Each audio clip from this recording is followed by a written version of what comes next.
Shalom, selamat pagi Opa, Oma, Bapak Ibu yang dikasihi oleh Tuhan kita Yesus Kristus. Kita berjumpa kembali dalam program Dewan PKLU. Saya dan PKLU GBIB membaca Alkitab bersama. Perkenalkan, nama saya Christina Yanti Sarensong, anggota PKLU GBIB Jemaat Petra Bogor.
Opa, Oma, Bapak Ibu yang Tuhan Yesus kasihi, sebelum kita membaca Alkitab dan merenungkan firman Tuhan, mari kita berdoa.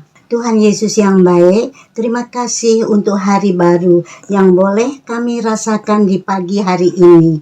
Kami percaya ini semua karena kasih setia Tuhan di dalam kehidupan kami. Sebelum kami memulai aktivitas kami hari ini, kami ingin membaca dan merenungkan firman-Mu.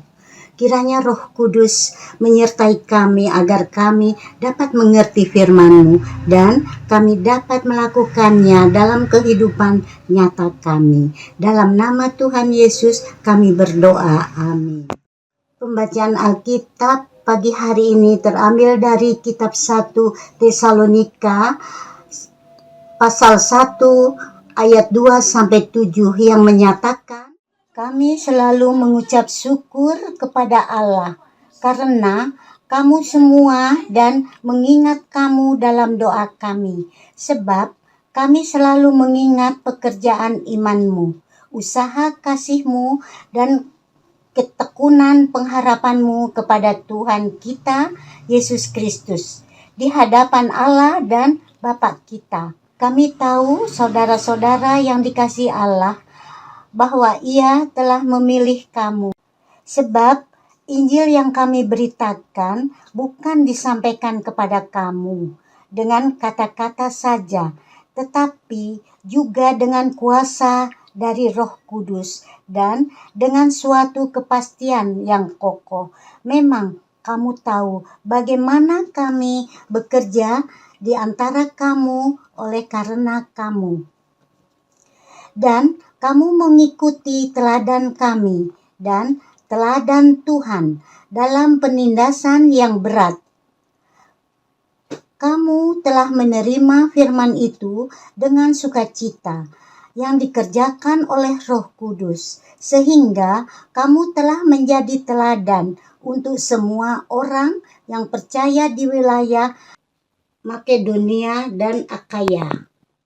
Opa, Oma, Bapak Ibu, renungan pagi hari ini sesuai pembacaan dari Sabda Bina Umat diberi judul Transformasi Spiritual. Dampak terbesar dari pemberitaan Injil adalah terbukanya ruang bagi berlangsungnya transformasi spiritual.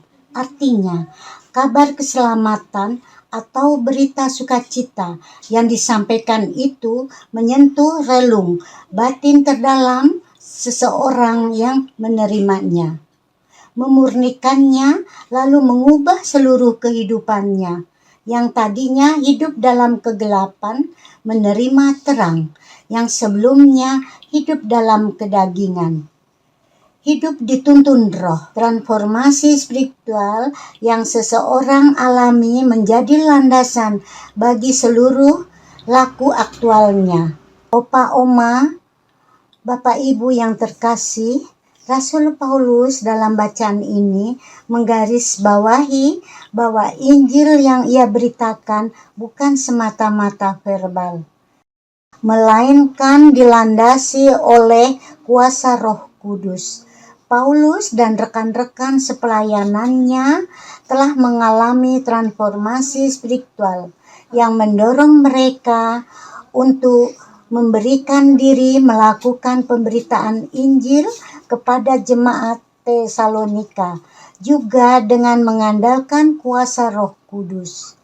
Kuasa ilahi yang maha tinggi itulah yang sanggup mengubah kedalaman hati manusia.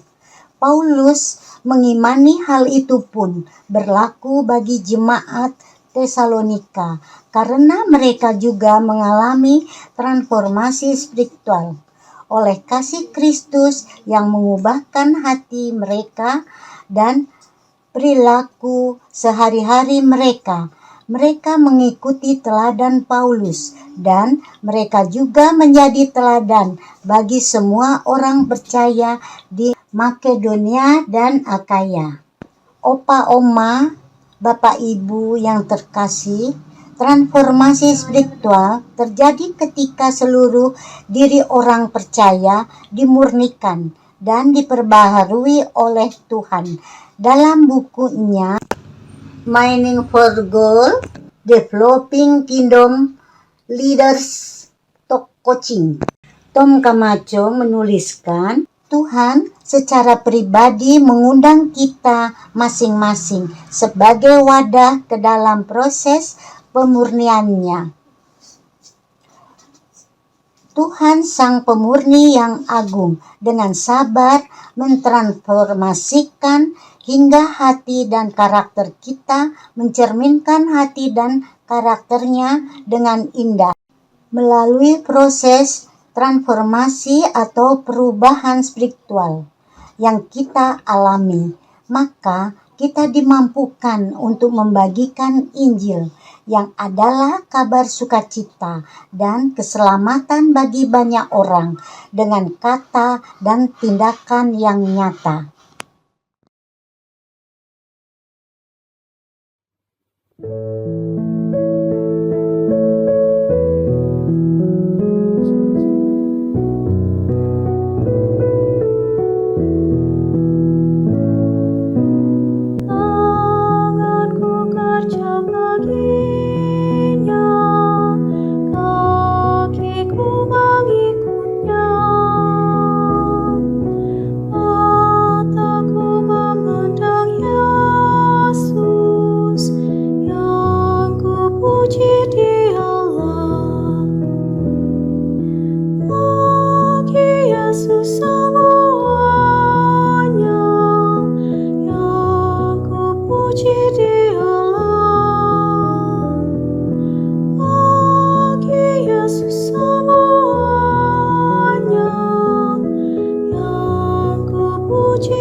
Mari kita berdoa. Terima kasih Tuhan, kami sudah membaca dan merenungkan tentang kebenaran firman-Mu. Mampukan kami menjadi pelaku-pelaku firman Tuhan, agar melalui hidup kami banyak orang diberkati. Tuhan Yesus, kami berdoa untuk Dewan PKLU dan segala program-programnya, khususnya dengan program SPMAB-nya, agar dapat berjalan dengan baik dan untuk kemuliaan Tuhan. Tuhan, kami akan memulai aktivitas kami hari ini. Berkatilah kami, ya Tuhan, sehingga apapun aktivitas yang kami lakukan hari ini dapat diberkati dan sesuai dengan kehendak Tuhan. Amin. Demikianlah renungan pagi ini, tanggal 10 September 2024.